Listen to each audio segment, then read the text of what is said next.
काही होणार नाही. हा विषय राज्याचा नाहीच आहे.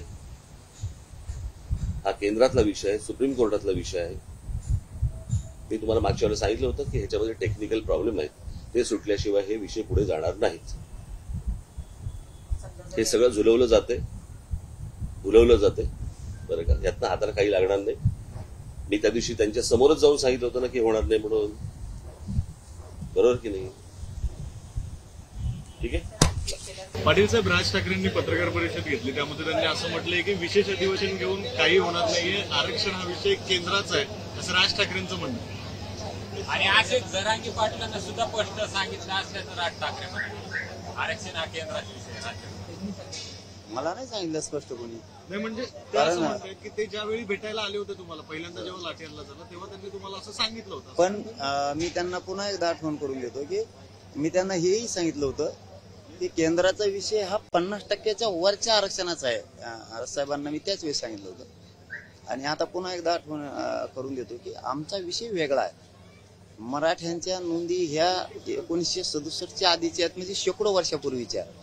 आम्ही ओबीसी आरक्षणातलं आरक्षण मागतो आणि ओबीसी आरक्षण हे राज्याला अधिकार. 67चा कायदाच सांगतो हे राज्याला अधिकार. केंद्रातलं आरक्षण ते जे म्हणते ते आता जे ईसीबीसी होतं आणि मागासवर्ग आयोगानं जो अहवाल दिलाय तो विषय. परंतु आमची ती मूळ मागणी ही आहे की मराठा हा ओबीसी मध्ये आहे पूर्वीपासून, ते ओबीसीत घेण्यात यावा. मराठवाडा हा पूर्वीपासून ओबीसीत आहे, तो घेण्यात यावा. कारण हैदराबाद संस्थांमध्ये मराठवाडा असताना त्याला आरक्षण होतं, गॅजेट घेण्यात यावं ही मागणी. आणि त्यावेळेस त्यांनी असं सांगितलं होतं की मग मला हे माहिती नाही, मी माझ्या अभ्यासकांना तज्ञांना विचारेल. त्यावेळेस ते इथं काही उत्तर त्यांनी ते दिलं नव्हतं, कारण त्या प्रश्नाचं उत्तर आपण त्यांना त्याच वेळेस दिलं होतं. आता ते त्यांना माहित. परंतु मागही मी त्यांना सांगितलं होतं एकदा, प्रेसच्या माध्यमातून ते बोलले होते त्यावेळेस.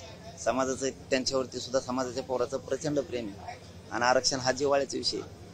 त्यांनी मराठ्यांच्या आरक्षणाच्या विरोधात बोलायला नाही पाहिजे. परंतु आता ते प्रत्येक वेळेस काय म्हणतात याच्या पाठीमागचं राजकारण नाही सांगता येणार. राज ठाकरे याआधी पण असं बरेच वेळेस विरोधात बोलल्याचं बघायला मिळालं होतं, आता पुन्हा ते बोलतात. का बोलतात मी आता तेच म्हणलो तुम्हाला. आता ते का मराठ्यांच्या विरोधात बोलतायत आणि आरक्षणाच्या विरोधात बोलतायत माहिती नाही. होईल उरगाडा एक ना एक दिवस 100%. कारण त्यांनाही प्रचंड मोठा वर्ग आहे मानणारा मराठा समाजाच्या पोरांचा.